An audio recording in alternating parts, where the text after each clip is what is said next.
Hi everyone, so glad to have you back. I hope you're all doing great. Today we're diving into a collection that literally suspended time in Los Angeles. Forget the cliche of sun-drenched red carpets or Beverly Hills palm trees. For this Dior Cruise 2027 show, Jonathan Anderson has placed us at the foot of Los Angeles County Museum of Art, beneath a forest of 202 vintage street lamps. This isn't just a seasonal presentation, it's a total immersion. Picture the scene: a metallic light, the sound of cars passing in the distance, and silhouettes emerging from the shadows like something out of a night thriller. It's direct, it's brutal, and it's a radical departure from what we're used to seeing from a cruise collection.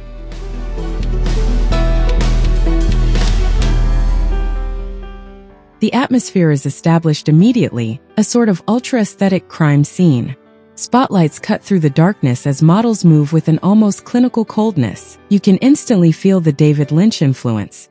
It's hypnotic, slightly unsettling, and creates an incredible nervous tension with every look. The city becomes a character in its own right, a cinematic backdrop that highlights the very structure of the clothes.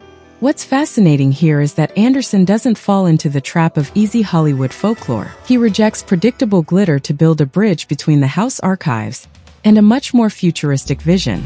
There's a real fracture in classic elegance. He's searching for the spectral, the modern.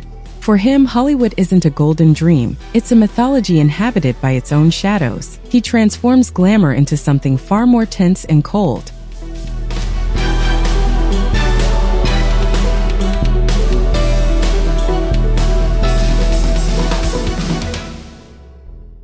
Look at the overall allure. It's imposing, very vertical. The show opens with a men's wardrobe of remarkable precision. You immediately notice these slim, floor-length coats that wear like urban armor. The shoulders are sharp, almost pointed, and the waists are defined by an elongated tailoring that gives the models an ultra-determined gait. We are a long way from the sun-soaked relaxation usually expected from travel wear. Here, every step is an assertion. In terms of pure construction, Anderson introduces rigid collars and invisible fastenings, giving the pieces a monolithic feel.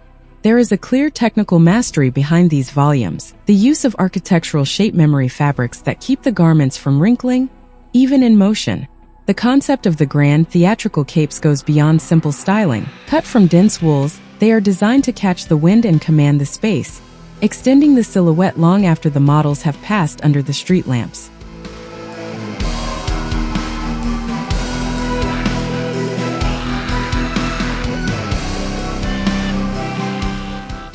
This technical structure finds its match in a fascinating dialogue between organic and technical fabrics. Glazed leathers reflect the streetlights like car bodywork, while heavy satin coats absorb the light to create a deep, almost abyssal black. We also see shirts with graphic prints, almost aggressive typography, that disrupt the softness of the silks. This permanent contrast is the strength of this wardrobe, the fluidity of evening gowns sliding against the skin versus the rigidity of a cold, protective tailoring.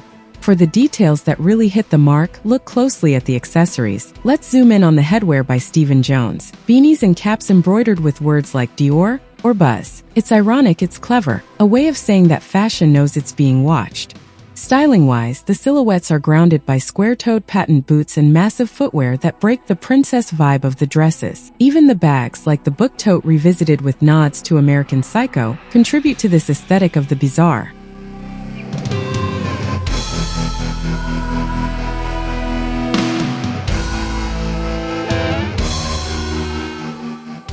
The show progresses toward a more ethereal finale. Sequin gowns capture the slightest reflections, and floral prints seem to bloom out of the darkness, like flowers that only grow at night. The rhythm accelerates, moving from the rigor of the opening to a more spectral, almost ghostly silhouette, with plays on transparency and veils floating around the legs. It's a perfect blend of old studio glamour and a very current, almost underground fashion.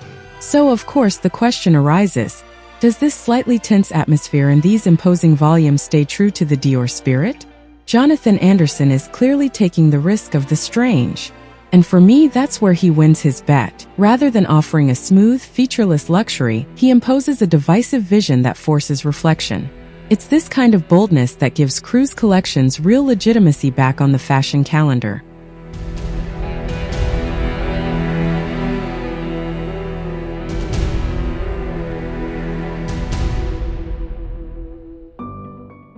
The takeaway is that Anderson has just closed one chapter to open another, much more personal one.